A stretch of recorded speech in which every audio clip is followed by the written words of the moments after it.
আচ্ছা, নিরামিষ দিনে কি একই রকম রান্না করতে হবে?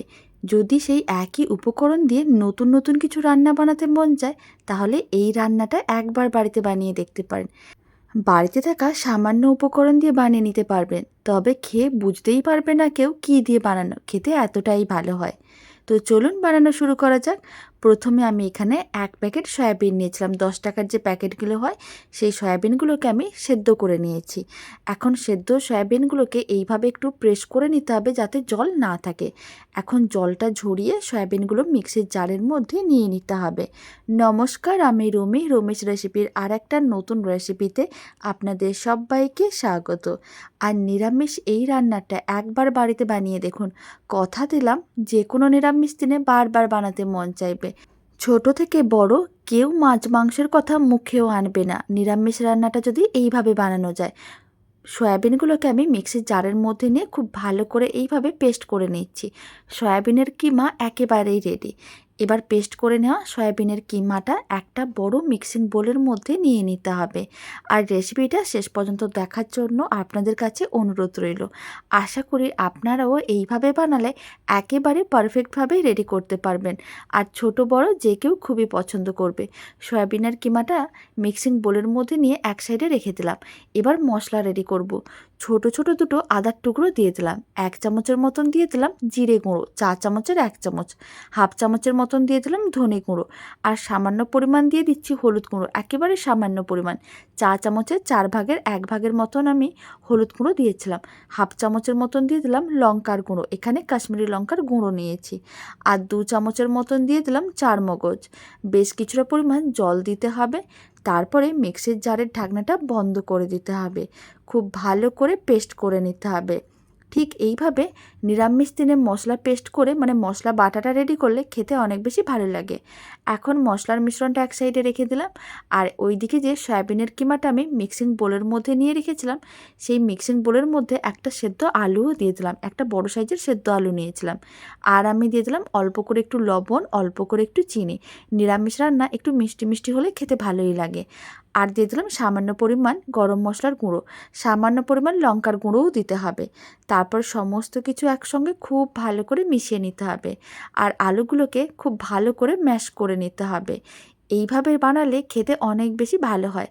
চাইলে আপনারা এই সময় অল্প করে ছোলার ডালও পেস্ট করে দিতে পারেন। তবে এইভাবে সয়াবিন আলুটা খুব ভালো করে মেখে নিতে হবে। তারপরে দিয়ে দিতে হবে এর মধ্যে কিছুটা পরিমাণ বেসন। শুধুমাত্র 3 চামচের মতনই বেসন দিতে হবে। খুব বেশি পরিমাণ বেসন দেওয়ার দরকার নেই। আর অল্প করে বেসন দিলে যখন আমি এইগুলোকে ভেজে নেব ভেঙে যাবে না। আর আমি কিন্তু রেসিপিটা আজকে একটু মাছের মতন করে শেপ দেবো। আপনারা আপনাদের পছন্দ মতন যে কোনো শেপেই রেডি করতে পারেন। খুব ভালো করে মেশানো হয়ে গেছে, মিশ্রণ একেবারেই রেডি। এবার হাতে অল্প করে একটু তেল ব্রাশ করে নিতে হবে। তেল ব্রাশ করে কিছুটা অংশ হাতের মুঠোর মধ্যে নিয়ে নিতে হবে। এইভাবে একটু গোল বলের মতন করে বানিয়ে তারপরে একটু প্রেস করে চ্যাপটা করে একটু লম্বা ওভাল শেপ করতে হবে। তারপরে একটা সাইড একটু কম সরু আর নিচের দিকটা একটু চ্যাপটা করে নিতে হবে, ঠিক এইভাবে। আর মাঝখানে একটা আঙুল দিয়ে এইভাবে একটু ফাঁকা করে নিতে হবে। তাহলে কি হবে, দেখতে বেশ সুন্দর লাগবে মাছের মতন। তবে আপনারা আপনাদের পছন্দ মতন যে কোনো শেপেই রেডি করতে পারেন। এইভাবে সমস্তগুলো রেডি করে নিতে হবে। এখন সমস্তগুলো একইভাবে রেডি করে নিচ্ছি। আর হাতে অল্প করে তেল ব্রাশ করে তারপরেই রেডি করবেন, তাহলে হাতে আর আটকে যাবে না। সমস্তগুলোই রেডি করে নিয়েছিলাম।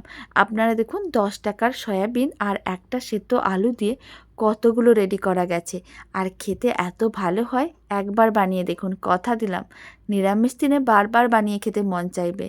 আর এদিকে একটা ফ্রাইং প্যানের মধ্যে বেশ কিছুটা পরিমাণ সাদা তেল ভালো করে গরম করে নিয়েছিলাম। গরম তেলের মধ্যে সমস্তগুলো একসঙ্গে দেওয়ার দরকার নেই, কয়েকটা করেই দিয়ে দেবেন। তারপরে উল্টে পাল্টে বেশ লাল লাল করে ভেজে নিতে হবে। ফ্লেমটা মিডিয়াম টু হাইতেই রেখেছি। মিডিয়াম টু হাই ফ্লেমে এইভাবেই কিন্তু নিরামিষ মাছের পিসগুলোকে উল্টে পাল্টে লাল লাল করে ভেজে নিতে হবে। আমি এখানে মাছের পিসের মতন শেপ দিয়েছি, তবে আপনারা চাইলে গোল করেও বানিয়ে নিতে পারেন। আপনাদের পছন্দ অনুযায়ী যে কোনো শেপেই রেডি করে দেখবেন, খেতে দারুণ লাগবে। আর এইভাবে একটু মাঝখানে যেহেতু গোল করা আছে, ভেতরটাও খুব সুন্দর করেই ভাজা হবে। টাইম নিয়ে উল্টে পাল্টে বেশ লাল লাল করে ভেজে নিতে হবে।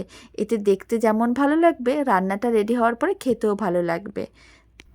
টাইম নিয়ে উল্টে পাল্টে বেশ লাল লাল করে ভেজে নিয়েছিলাম। এর থেকে আর বেশি লাল করে ভাজবো না। এবার ভেজে নেওয়া পিসগুলোকে একটা যে কোনো প্লেটের মধ্যে এক সাইডে রেখে দিতে হবে। আর বাকি যেগুলো রেডি করে রেখেছি সেইগুলো একইভাবে গরম তেলের মধ্যে দিয়ে দিতে হবে আর উল্টে পাল্টে লাল লাল করে ভেজে নিতে হবে। সমস্তগুলো একসঙ্গে ভেজে তারপরে দেখাচ্ছি। আর সমস্তগুলো ভেজে নেওয়ার পরে ফ্রাইং প্যানের থেকে সমস্ত তেলটা তুলে রেখে দিয়েছি। আর অল্প করে একটু তেল আমি ফ্রাইং প্যানের মধ্যে রেখেছি। তার মধ্যে দিয়ে দিলাম অল্প করে একটু হিং। নিরামিষ রান্নায় অল্প একটু হিং দিলে খেতে বেশ ভালোই লাগে। হিংটাও 10-15 সেকেন্ড নাড়াচাড়া করে ভেজে নিতে হবে। তারপরে আগে থেকে যে মশলা বাটাটা রেডি করে রেখেছি সেই সমস্ত মশলা বাটাটা ফ্রাইং প্যানের মধ্যে দিয়ে দিতে হবে। আর মিক্সির জারের মধ্যে কিছুটা পরিমাণ জল নিয়েছিলাম, সেই জলটাও দিয়ে দিলাম মিক্সির জার ধুয়ে। খুব ভালো করে মশলাগুলোকে মিশিয়ে নিতে হবে। এখন ভালো করে মশলাটা কষিয়ে নিতে হবে। যতক্ষণ না মশলার থেকে জল শুকনো হচ্ছে আর তেল আলাদা হচ্ছে ততক্ষণ মশলাটা খুব ভালো করে কষিয়ে নিতে হবে। ফ্লেমটা মিডিয়াম টু হাইতেই রেখেছি। আর এইদিকে সবগুলো কিন্তু আগে থেকে ভেজে একটা প্লেটের মধ্যে রেখেছি। অল্প কিছু উপকরণ দিয়ে এতগুলো বানানো যায় যে পুরো পরিবার খুব ভালো করে আনন্দে খেয়ে নিতে পারবে। 4-5টা কাঁচা লঙ্কা দিয়ে দিতে হবে। আর কাঁচা লঙ্কার পেছনের দিকগুলো অল্প করে একটু কেটে দিয়েছি, এতে ঝালটা রান্নার মধ্যে চলে আসবে আর লঙ্কাগুলো গোটাও থাকবে। এখন স্বাদ অনুযায়ী লবণ দিতে হবে আর অল্প করে দিয়ে দিচ্ছি আমি চিনি। নিরামিষ রান্নায় অল্প একটু মিষ্টি দিলে খেতে ভালো লাগে। আর সামান্য পরিমাণ গরম মশলার গুঁড়োও দিয়ে দিলাম। তারপর সমস্ত কিছু একসঙ্গে খুব ভালো করে মিশিয়ে নেবো আর মশলাটাকে ভালো করে কষিয়ে নিতে হবে যতক্ষণ না জলটা শুকনো হয়ে তেল আলাদা হচ্ছে। আর এইভাবে মশলা কষালে মশলার মধ্যে কোনো রকম কাঁচা গন্ধও থাকে না আর খেতেও দুর্দান্ত লাগে। প্রায় 3 মিনিটের মতন সময়ের প্রয়োজন পড়েছিল।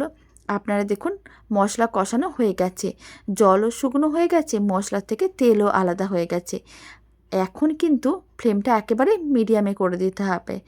আর এই সময় রান্নার মধ্যে দিয়ে দিচ্ছি বেশ কিছুটা পরিমাণ জল। পরিমাণ অনুযায়ী জল দিয়ে দেবেন, কারণ খুব বেশি টাইম আর প্রয়োজন পড়বে না। ফ্লেমটা মিডিয়াম টু হাইতে করে দিলাম আর জল খুব ভালো করে মিশিয়ে নিতে হবে। আগে থেকে লবণ চিনি সমস্ত কিছুই দিয়ে রেখেছিলাম, তাও যদি মনে হয় একটু স্বাদ অনুযায়ী দিয়ে দিতে পারেন, কিন্তু আমি আর দেবো না, কারণ আমি স্বাদ অনুযায়ী আগে থেকেই দিয়ে দিয়েছিলাম। খুব ভালো করে মিশিয়ে নিলাম। এবার ঝোলটা ফুটে ওঠা পর্যন্ত অপেক্ষা করব। যখনই দেখব ঝোলটা ফুটে উঠেছে, যেই মাছের পিসগুলো আমি ভেজে রেখেছিলাম সয়াবিনের দিয়ে নিরামিষ মাছের পিসগুলো রেডি করেছিলাম, সেই সমস্তগুলো ঝোলের মধ্যে দিয়ে দিতে হবে। আর ফ্লেমটা মিডিয়ামে রাখতে হবে। 5 মিনিটের মতন মিডিয়াম ফ্লেমে ঠিক এইভাবে রান্না করে নিতে হবে। তাহলেই দেখবেন এই যে মাছের পিসগুলো, নিরামিষ মাছের পিসগুলো, এইগুলো কিন্তু ঝোলটা শোক করে একেবারেই নরম তুলতুলে হয়ে যাবে। তাও মাঝে মাঝে একবার উল্টে পাল্টে দিতে হবে যাতে সমস্তগুলো ঝোলের মধ্যে চলে যায়। খেতে এত ভালো হয়, রুটি পরোটা ভাত পোলাও যে কোনোর সঙ্গে খেতে ভীষণ ভালো লাগবে। নিরামিষ দিনে যে কোনো দিন বানিয়ে দেখতে পারেন। এইভাবে 5 মিনিট রান্না করতে হবে। আর শেষে অল্প একটু ঘি দিয়ে দিচ্ছি। নিরামিষ রান্নার শেষে অল্প একটু ঘি দিলে খেতে ভালো লাগে। 5 মিনিট পরে আমি আপনাদের দেখাচ্ছি। 5 মিনিট পরেই দেখবেন দেখতে কত সুন্দর লাগছে। আর ঝোলটাও কিন্তু একেবারে শোক করে নেবে। 5 মিনিট হয়ে গেছে, দারুণ স্বাদের রেসিপি একেবারেই রেডি। ফ্লেমটা অফ করে দিয়েছি। এবার একটা সার্ভিং বলে সার্ভ করে নেব। বাড়িতে বানিয়ে দেখুন, কথা দিলাম আপনাদের পরিবারের সবার মন জয় করে নিতে পারবে এই রেসিপি। এখন একটা সার্ভিং বলে সার্ভ করে নিচ্ছি। রেসিপিটা কেমন লাগলো কমেন্ট বক্সে জানাতে একেবারেই ভুলবেন না। ভালো লেগে থাকলে আপনারা যদি ফেসবুক থেকে রেসিপিটা দেখছেন, পেজটিকে ফলো করে নেওয়ার অনুরোধ রইল। আর ইউটিউব থেকে দেখলে চ্যানেলটি সাবস্ক্রাইব করে নেওয়ার অনুরোধ রইল। পাশে থাকা বেল আইকনটি প্রেস করে নেবেন নতুন রেসিপির আপডেট সবার আগে পাওয়ার জন্য। তো চলুন এবার একটু কেটে দেখাচ্ছি। আপনারা দেখুন কতটা নরম তুলতুলে হয়েছে, দেখেও বোঝা যাচ্ছে আর খেতেও ভীষণ ভালো হয়। আবার নতুন রেসিপি নিয়ে নেক্সট ভিডিওতে দেখা হচ্ছে।